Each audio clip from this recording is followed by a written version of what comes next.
Deuxième éclairage, donc Monsieur Jorge Borrego, qui est le secrétaire général de l'Union pour la Méditerranée. À vous la parole, merci.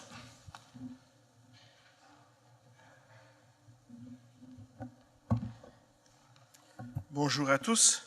Eh bien, après soit les paroles de Madame Audrey Azoulay, qui sont de notre côté un excitement aussi pour trouver des espaces, travailler ensemble avec notre organisation. Aussi, cette présentation de l'AIE était très excitant pour le futur et donc on voit qu'il y a des belles expectatives pour changer d'une façon claire nos habitudes, nos consommations et donc améliorer la situation de notre monde. Quand même, il faudra que tout ça soit fait avec nos efforts, mais aussi il faudra avoir des efforts de changement pour les investissements. Et ça, à mon avis, c'est la question de cette conférence d'aujourd'hui. Donc, je reprends mon intervention préparée déjà et je désire vraiment que les expectatives qui ont été présentées deviennent une réalité. Donc, j'ai fait mes compliments à Madame la directrice générale de l'UNESCO et aussi, je salue Miguel Moratinos, qui c'est déjà un compagnon de route pour notre organisation et un père fondateur. Donc, Excellences, Madame et Messieurs, je suis heureux de m'adresser à vous aujourd'hui à l'occasion de cet éminent débat autour de la finance climat, organisé en parallèle avec une importante section du GIEC. Permettez-moi avant tout de féliciter les organisateurs pour cette formidable initiative et de saluer l'accent mis sur la région Euroméditerranée affectée particulièrement pour cette problématique. Vraiment, la région Méditerranée est un hotspot des questions et des impacts côté changement climatique. Je souhaite également rendre hommage appuyé à l'UNESCO pour la promotion d'espaces uniques de discussion tels que celui offert pour ce débat, ainsi que le leadership de la France dans la lutte mondiale contre le changement climatique et la promotion de la finance climat. L'organisation du One Planet Summit, auquel l'Union pour la Méditerranée a été associée en décembre dernier à Paris, a ouvert des opportunités historiques pour les décisions stratégiques prises pendant la COP21, qu'elles puissent connaître une mise en œuvre effective, notamment en matière de mobilisation des financements nécessaires à la transition énergétique. Parce que vraiment, maintenant, il faut parler financement pour faire changer les choses. Au moment où nous construisons l'ère du bas carbone et où nous reconnaissons qu'il s'agit d'une œuvre collective qui mobilise États, collectivités, sociétés civiles, entreprises, organisations internationales telles que celles-ci et régionales, au moment où nous travaillons à la réalisation du programme de développement durable à l'horizon 2030 des Nations Unies, nous sommes convaincus qu'une mobilisation de tous, à tous les niveaux, reste nécessaire. En effet, la complexité du défi climatique impose de travailler au niveau global, mais aussi de s'appuyer sur les niveaux intermédiaires pertinents et même au niveau local. La région Méditerranée est indéniablement l'un de ces niveaux. Les 43 États membres de l'Union pour la Méditerranée font face à des défis communs liés aux effets néfastes du changement climatique. La bassin méditerranée est d'ailleurs, j'avais dit déjà, un point chaud sur les cartes du GIEC. Une coopération renforcée et active dans les domaines de l'action énergétique et climatique n'est donc pas seulement nécessaire, mais représente une opportunité majeure pour les deux rives de structurer une agenda méditerranéen véritablement partagée.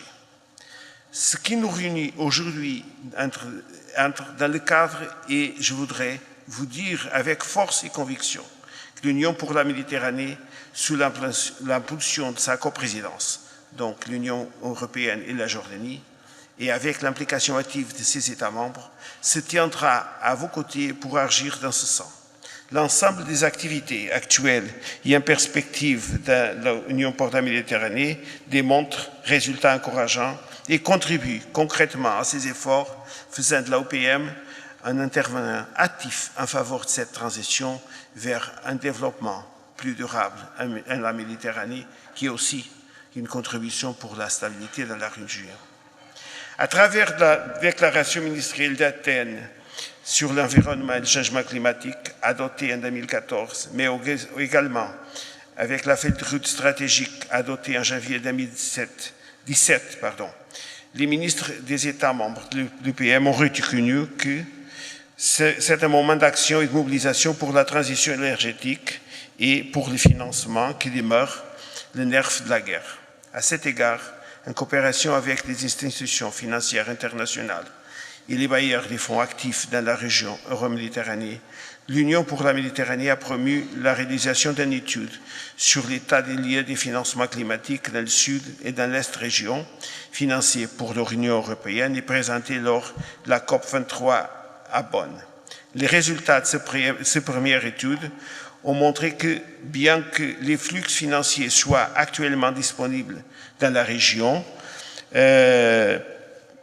environ 7 milliards de dollars par an, il reste inégalement réparti pour les pays et pour les domaines de priorité. 3 pays sur 14 représentent 95% du financement total et les projets de dimension régionale ne représentent encore que 3%. L'adaptation est le parent pauvre face à l'atténuation dans le financement climatique de la région. Et les prêts continuent de représenter la majeure partie des financements. Donc, de manière générale, l'accès aux données reste encore complexe, notamment en matière de financement privé, mais on travaille déjà cette année pour un deuxième rapport qui pourra pas seulement actualiser et approfondir cette situation, mais aussi d'identifier le niveau de barrière que pour les pays et surtout aussi pour des projets de caractéristiques d'atténuation restent en place pour essayer de travailler en conjoint avec les pays, avec les promoteurs pour diminuer au moins le niveau et la dimension de cette barrière. L'ampleur de ces écarts ainsi que le besoin évident d'une planification plus stratégique des investissements environnementaux et climatiques nous incite à renforcer nos capacités d'action et de poursuivre nos efforts pour que la région prenne toute sa part dans l'objectif 2020 des 5 milliards de dollars promis dans le cadre de l'accord de Paris. Excellences, à la lumière de ces chiffres, je souhaite conclure en rappelant qu'aucun développement durable ne peut être conçu sans réelle intégration régionale et la croissance annoncée de la finance dédiée au climat en Méditerranée représente un énorme potentiel pour y parvenir. Compte tenu de la forte croissance de la demande en énergie dans le sud de la Méditerranée, la croissance c'est autour, dans le conjoint des pays, autour des de 10%. Nous devrons tout faire pour que ces besoins nouveaux soient couverts essentiellement par des sources d'énergie renouvelables. Je salue à cet égard les efforts de la France dans le cadre de la création de l'Alliance solaire internationale. Au-delà de la Méditerranée, il s'agit d'une véritable stratégie Europe, Méditerranée, Afrique qui doit être promue pour répondre réellement à ces défis d'opportunité et j'ai la certitude que le plan européen d'investissement extérieur présenté notamment dans cette conférence One Planet Summit, et ça sera une excellente base pour cette stratégie de long terme.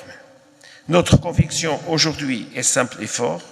Le changement climatique est une formidable source d'opportunités pour parvenir à des modèles de développement plus durables, inclusifs et équitables, et notre réussite à l'échelle euro-méditerranéenne est une condition essentielle à la réussite des objectifs globaux dans ce sens. Je veux ici vous assurer l'engagement plein et entier du secrétaire général de l'OPM pour continuer à travailler avec vous tous pour atteindre des objectifs communs, pour que notre vision stratégique pour le climat dans la région puisse trouver une traduction réelle, visible et dans le meilleur délai dans ces faits. Je vous remercie beaucoup pour votre aimable attention et j'espère qu'à la fin de cette journée, nous avons trouvé tous nous en conjoint des chemins plus clairs pour les objectifs que nous voulons réussir. Merci bien.